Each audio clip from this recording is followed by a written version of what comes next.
Chicken pakora বিক্রেতা। নিয়ে যাও গরম গরম পকোড়া নিয়ে যাও। আলুর পকোড়া, পেঁয়াজের পকোড়া, মূলোর পকোড়া, বাঁধাকপির পকোড়া, পনিরের পকোড়া নিয়ে যাও। এসো এসো, নিয়ে নাও গরম গরম পকোড়া নিয়ে যাও। মাধবী পকোড়া বিক্রি করছিল, তখনই হঠাৎ খুব জোর বৃষ্টি শুরু হয়। এই যে মাধবী দিদি, কেমন আছো? আমার জন্য এক প্যাকেট মিক্স পকোড়া প্যাক করে দাও। ঠিক আছে দাদা, এক্ষুনি করে দিচ্ছি।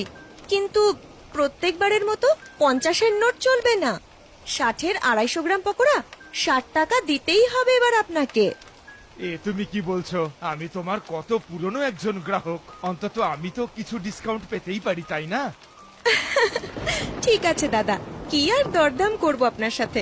আপনি একটা কাজ করুন, আপনি 50 টাকায় 250 গ্রাম পকোড়া নিয়ে যান। মাঝে মধ্যে তো আমার মনে হয় যে 250 গ্রাম পকোড়া আমার 50 টাকাতেই বিক্রি করা উচিত, কারণ প্রত্যেকেই আপনার মতো 10 টাকা বাঁচানোর কথাই ভাবে। ঠিক যেন মনে হয় প্রত্যেকেরই পকোড়া খাওয়ার সময় নিজের টাকা বাঁচানোর কথা মনে পড়ে।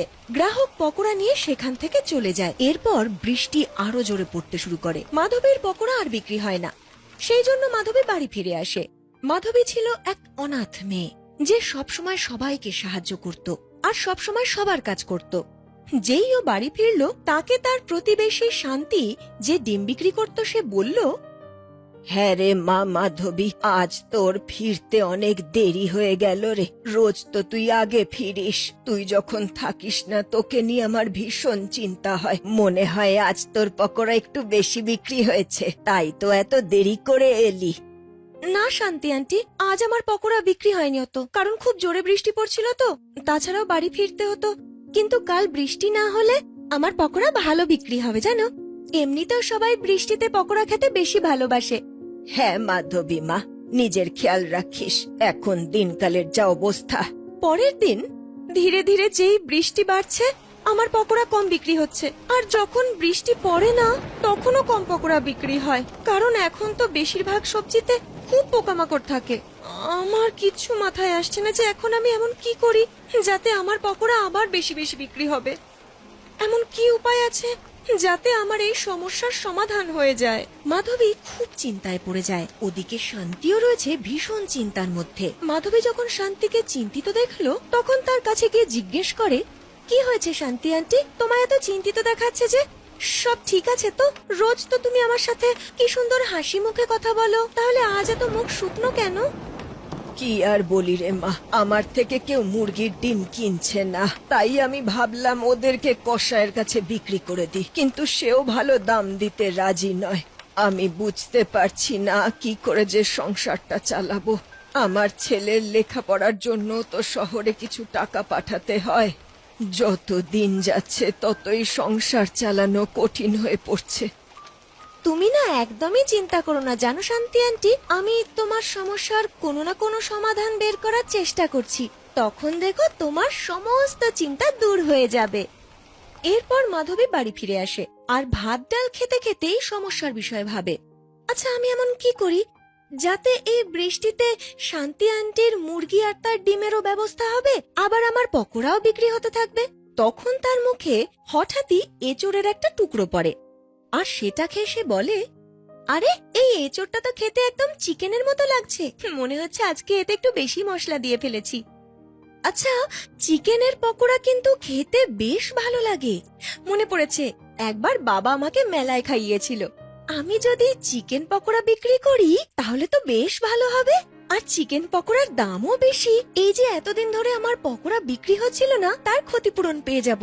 আর বৃষ্টির সময় তো চিকেন পকোড়া খেতে সবাই ভালোবাসে। মাধবী এই ভেবে খুব খুশি হয়ে যায়। পরের দিন খুব জোর বৃষ্টি পড়ছিল। তখন সে চিকেনের দোকানে যায় আর বলে, আচ্ছা দাদা, চিকেনের দাম কত একটু বলুন না, আমি পকোড়া করব তো তার জন্য চিকেন চাই। আমার এখানে চিকেন আপনি 250 টাকা কিলোয় পেয়ে যাবেন। দাদা, কিছু কম হবে না বুঝি? মাধবী 1 কিলো চিকেন নিয়ে নেয় আর সেটা নিয়ে সে পকোড়া বানিয়ে ঠেলায় করে বিক্রি করা শুরু করে। একটু একটু বৃষ্টি পড়াও শুরু হয়ে যায়। সবাই যখন চিকেন পকোড়ার গন্ধ পায়, তখন তার দোকানে আসতে শুরু করে। আর এক গ্রাহক বলে, কি দিদি, তুমি তো আগে সবজি দিয়ে পকোড়া বানাতে, এখন তুমি চিকেনের পকোড়া বিক্রি করছো? হ্যাঁ হ্যাঁ দাদা, আসলে সেই পকোড়া না কম বিক্রি হচ্ছিল, তাই আমি ভাবলাম যে চিকেনের পকোড়া বিক্রি করি, তাহলে বেশি বিক্রি হবে। ঠিক আছে দিদি, তাহলে তুমি আমাকে বরং এক প্যাকেট চিকেন পকোড়া দাও। আর আমাকে তাহলে কত দিতে হবে বলো? দাদা, 250 গ্রাম চিকেন পকোড়ার দাম কিন্তু পড়বে 120 টাকা। ওরে বাবা, তোমার এখানে দাম তো অনেক বেশি। না তাহলে থাক, আমি এত দাম দিয়ে পকোড়া কিনতে পারবো না। এ আপনি কি বলছেন দাদা? এগুলো যে চিকেনের পকোড়া সেটা তো দেখুন, দামি তো হবেই। তাও যদি আপনি না নিতে চান কোনো ব্যাপার না। সেই গ্রাহক এই বলে ওখান থেকে চলে যায়। তখন আরো জোর বৃষ্টি পড়তে শুরু করে। মাধবী তার ঠেলাটা পলিথিন দিয়ে ঢেকে দেয় আর নিজে একটা দোকানে গিয়ে দাঁড়িয়ে পড়ে। আস্তে আস্তে বৃষ্টি কমতে থাকে। তখন অন্যান্য গ্রাহকরা আসতে শুরু করে। তাদের মধ্যে কেউ কেউ চিকেন পকোড়া কেনে, কিন্তু বেশিরভাগ মানুষ এত দামি পকোড়া কিনতে পারে না। মাধবীর কিছু পকোড়া বিক্রি হয় না। সে শান্তি আন্টিকে ডাকে আর বলে, এই নিন, আমার কাছে কিছু পকোড়া থেকে গেছে, আসুন আমরা দুজনে মিলে এগুলো একসাথে খাই। তারপর ওরা দুজন বাইরের বৃষ্টি দেখতে দেখতে পকোড়া খেতে শুরু করে। তারপর শান্তি আন্টি বলে, সে তো ঠিক আছে রে মা, কিন্তু রোজ যদি তোর পকোড়া এভাবে থেকে যায় তাহলে তো তোর ভালো রকমের ক্ষতি হবে। হ্যাঁ আন্টি, আমিও না সেটাই ভাবছিলাম। বুঝতে পারছি না যে আমি আমার সমস্যার কি সমাধান বের করব, কারণ চিকেনের কত দাম, আর চিকেনের পকোড়া তো দামিই বিক্রি করতে হবে। দাম দিয়ে পকোড়া কিনতে কেউ রাজি হচ্ছে না। হ্যাঁ রে মা, ঠিকই বলেছিস। তুই জানিস, আজ আমার ছেলে ফোন করেছিল। ও আমার কাছ থেকে ফিজের জন্য টাকা চাইছিল। বাড়িতে চাল ডাল সব শেষ হয়ে গেছে, কিন্তু তাও আমি ওকে বললাম যে কিছুদিন একটু অপেক্ষা কর, আমি তোকে ঠিক টাকা পাঠিয়ে দেব। আমারও কিচ্ছু মাথায় আসছে না, কি করি। এই কথা শুনতে শুনতে মাধবীর মাথায় একটা বুদ্ধি আসে। তখন সে শান্তিকে বলে, শান্তি আন্টি, আমার মাথায় না একটা বুদ্ধি এসেছে। আচ্ছা, দুজনে একসাথে কাজ করলে কেমন হয়? মানেটা কি রে, কি বলতে চাস? তুই তো পকোড়া বিক্রি করিস আর আমি তো ডিম বিক্রি করি, দুজন একসাথে কাজ করব কি করে? শান্তি আন্টি, তুমি তো ডিম বিক্রি করো, যে কারণে তোমাকে মুরগি পুষতে হয়। আর যদি তোমার বেশি ডিমের প্রয়োজন পড়ে তবে তো তোমাকে মুরগি কিনতে হবে। হ্যাঁ রে মা, ঠিকই বলেছিস, কিন্তু আমরা দুজন একসাথে কাজ করব কি করে?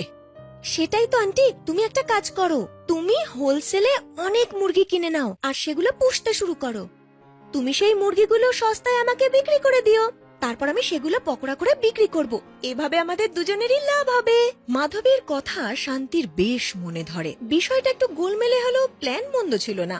সেই দিনই সে হোলসেল থেকে অনেক মুরগি কিনে নিয়ে আসে আর মাধবীকে বলে, মাধবী, আমি অনেক মুরগির বাচ্চা নিয়ে এসেছি আর কিছু মুরগিও, কিন্তু বাচ্চাগুলোর তো বড় হতে সময় লাগবে। ততদিন তুই বড় মুরগিগুলো নিয়ে নে আমার থেকে, আর সেগুলো কেটে পকোড়া বানিয়ে বিক্রি কর। তখন মাধবী সেটাই করে। এবার সে সস্তায় চিকেন পাচ্ছিল। এখন সে চিকেনের পকোড়া মাত্র 80 টাকায় 250 গ্রাম করে বিক্রি করা শুরু করে। 60 টাকায় সবজির পকোড়া আর 80-তে চিকেন পকোড়া শুনে গ্রাহকরা খুব খুশি হয়। তাদের সেটা সস্তা বলে মনে হয়। ভীষণ বৃষ্টিতে এক গ্রাহক আসে আর সে বলে, বা মাধবীদি, তুমি 80 টাকা প্যাকেট চিকেন পকোড়া বিক্রি করছো?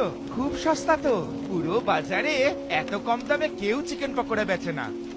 হ্যাঁ দাদা, সেই জন্য তো এত সস্তায় আমি পকোড়া বিক্রি করা শুরু করেছি, যাতে ধনী গরিব সবাই আমার পকোড়া খেতে পারে এই বৃষ্টির ওয়েদারে। এটা তুমি খুব ভালো কাজ করেছো মাধবীদি। ঠিক আছে, আমাকে তুমি half kilo chicken pakora pack করে দাও।